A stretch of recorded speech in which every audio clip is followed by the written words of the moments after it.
The book of John, chapter 2.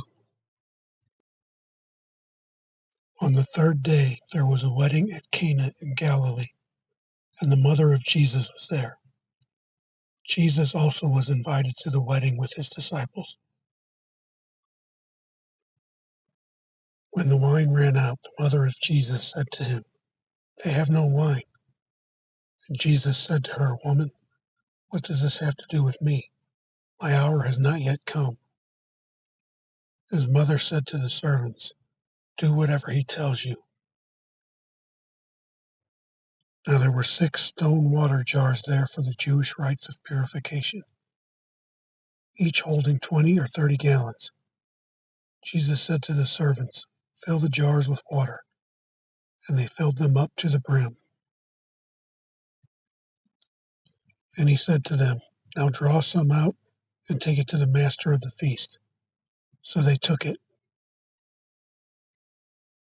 When the master of the feast tasted the water now become wine, and did not know where it came from, though the servants who had drawn the water knew, the master of the feast called the bridegroom and said to him, "Everyone serves the good wine first, and when people have drunk freely, then the poor wine. But you have kept the good wine until now." This, the first of his signs, Jesus did at Cana in Galilee, and manifested his glory, and his disciples believed in him. After this he went down to Capernaum with his mother and his brothers and his disciples, and they stayed there for a few days. The Passover of the Jews was at hand, and Jesus went up to Jerusalem.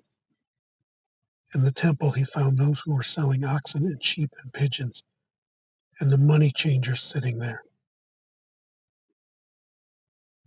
And making a whip of cords, he drove them all out of the temple with the sheep and oxen, and he poured out the coins of the money changers and overturned their tables.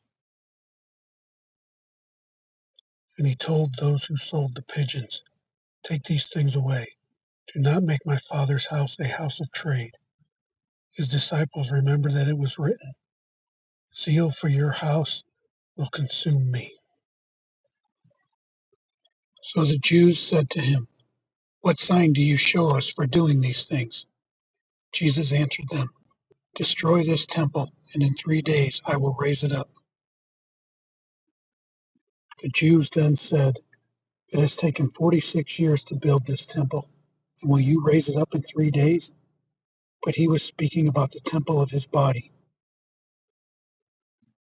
When therefore he was raised from the dead, his disciples remembered that he had said this, and they believed the scripture and the word that Jesus had spoken. Now when he was in Jerusalem at the Passover feast, many believed in his name when they saw the signs that he was doing. But Jesus on his part did not entrust himself to them, because he knew all people and needed no one to bear witness about man, for he himself knew what was in man.